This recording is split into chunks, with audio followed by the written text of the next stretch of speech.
Welcome back to Berserk, everybody. Boy, I haven't said that in a long time, and it feels good. We're back after a shockingly long break, it feels like, and as far as I'm aware, that's just what it feels like to be a Berserk fan.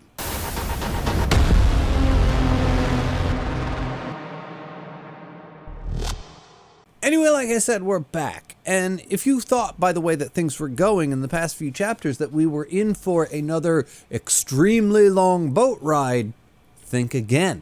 Because we literally just teleport to the next location. It's not even a short boat ride. There just isn't one this time, which is fine with me.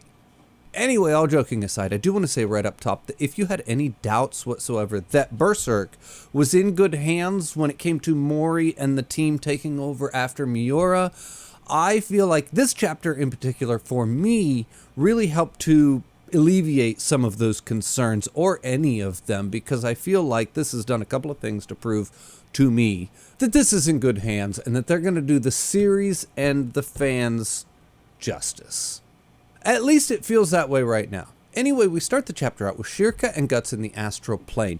And it feels like Shirka is kind of taking care of Guts, or looking after Guts, and kind of just keeping a hold of him, maybe an eye on him, maybe keeping him from drifting too far, maybe even attempting to bring him back to himself, which is interesting because immediately after that, the chapter transitions to her in a bed and everybody gathered around her being extremely concerned about her because she is, in their eyes, the one that is lost and the one that has gone too deep and too far, and they're concerned, will she ever return? Is it even possible for her to return? When you see her in the astral plane, it looks like she's more the one keeping Guts from being lost.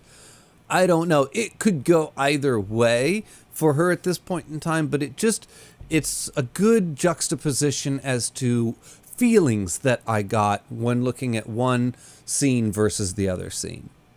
And then we pretty much transition into the group just kind of being forced together. All of the different people from all of the different times in Guts' life and all of the different factions really being in one place for the first time ever. I know they were on the boat, but now that they're at a location, at the central location, and we're off the boat, now we have a chance to really get some of these introductions in, get them out of the way, get these people to actually start to have some of the conversations that they're going to have moving forward. Some of the long-term characters are now starting to meet. Some of the OGs, like Rickert meeting Isidro, and realizing that they've never actually met. I don't know why that was a revelation but when they just started talking and I realized, oh yeah, these people don't know each other as intimately as we know them. They are meeting for the first time, and it just created some nice character moments, some nice character beats, some nice, I don't know, just moments between characters that I really, really thoroughly enjoyed. Also, I do want to point out that when Rickert says hello to Puck acts like he doesn't remember him, which is strange, and I'm assuming might have something tied to the disappearance of the island, but I don't know. Did that affect Puck in some way? Why would Puck not remember Rickert? That's odd to me. Also, I do love to see Roderick getting his little moment to kind of stand up and be like, hey, now I'm going to take care of business here because, you know, he's so used to being in charge, I guess, as the captain of the ship. And he's so proper and he's so polite and he's just a nice kind of guy. I love Roderick. I don't know why. I have since pretty much the beginning. I just like Roderick. I can't help it. But anyway, that conversation leads to him basically like, what are we doing and what's happening here? And that's when we learn that them as prisoners, being Kushan prisoners, there is one thing that the Kushan do to their prisoners, and that is funnel them into military service. So they are now, as prisoners, going to be forced into battle, forced to fight for the Kushan army, and forced to fight against the Kushan enemy, the Falcon of Light. So essentially, we just fast-tracked getting our group exactly to where they need to be, or exactly to where we as fans want them to be, or at least me as a fan wants them to be, which is fighting Griffith. I was like, oh, so the consequences, their punishment for being prisoners is to go do what I want them to do in the first place? Okay. And at the same time, it feels right and it feels appropriate for the manga and for all characters and factions involved. And it feels super satisfying. And then when you start to put all of this together, it starts to really solidify for me what I was talking about at the beginning of the video, which is that I just really feel like this team is doing a good job with the story. I feel like it is noticeably faster paced than the old Berserk was, which actually I think is a good thing. I think they're fast tracking the story. I think they're fast tracking. I don't think these events would have happened quite this quickly if it were still under Miura's guidance. But with him being gone and with these people taking over, I think fast tracking it is the best idea. Now, while they're fast tracking it, they're also keeping the feeling in place. They're keeping all of the factions feeling right. All the characters still feel right. The events still feel big. They still feel epic. They still feel satisfying in the way that I would want them to be satisfying. And I still feel like the characters are staying true to where they should be in both the story and in their just headspace. And they're doing all of this while keeping any and all meandering out of it completely. Like I said, fast tracking it.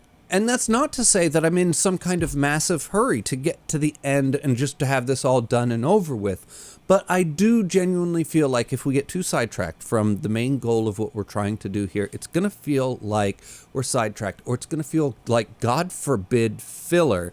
And then we're going to drift into this territory of not feeling appropriate for the story and what would be true to actual Berserk. And Mori has said that he will only write the things that Miura told him about, which is why I feel like this probably feels a little bit more abbreviated than Berserk did when it was under Miura's control. And I must say, I feel like that is the 100% right decision to make. And it's also extremely surprising of a decision to make in this world that we currently live in, where fandoms are king. The story that fans like has to be ever going, ongoing, and is never allowed to end and is never allowed to die under any circumstances whatsoever. If it's a story fans like, it must go for all of eternity. It's not allowed to have an ending. Ever.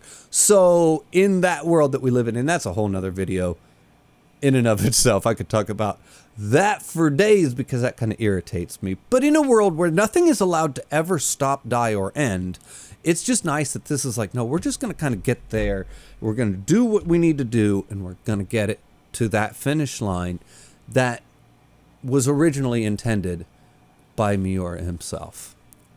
Also, switching back over to the chapter real quick, I do also like that our eyes, the lens that we view this particular chapter through, is the eyes of Rickert, which is the best possible place for us to be in because he has ties to the Cushion, he has ties to the old crew, he has ties to Guts. So as he kind of witnesses everything happening around him, he's the one person who's truly safe in this kind of an environment. He doesn't really feel tension from any side. And at the same time, he's kind of learning and watching and observing everything as it happens around him, which is the best place for us to be in as the audience, watching everything happen around us. And he's smart enough to put the pieces together as it kind of unfolds, which kind of puts the pieces together for us, and we get to see that everything is falling into place, and with him being that critical central piece, he can continue to kind of be the voice of reason as we move forward, especially considering that Guts is still in that basement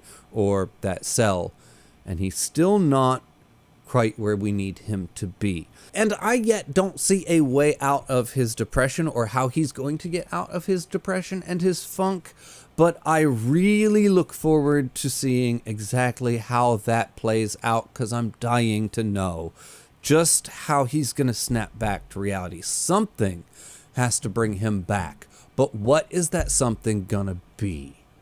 Anyway, then the chapter ends with Eyeliner Guy declaring, We don't have a moment left to lose.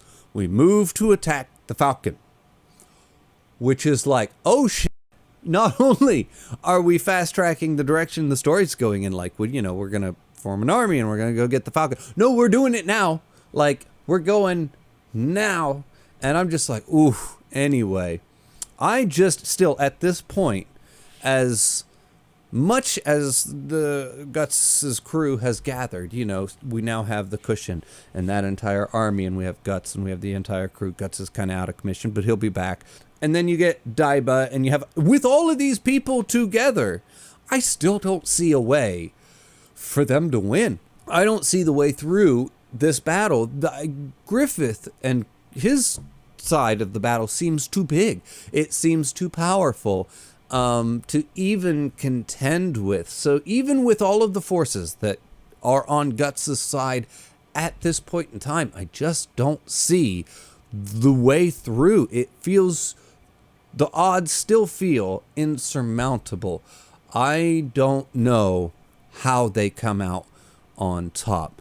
Although there is still that wild card on the other side of the battle lines, which is Zod.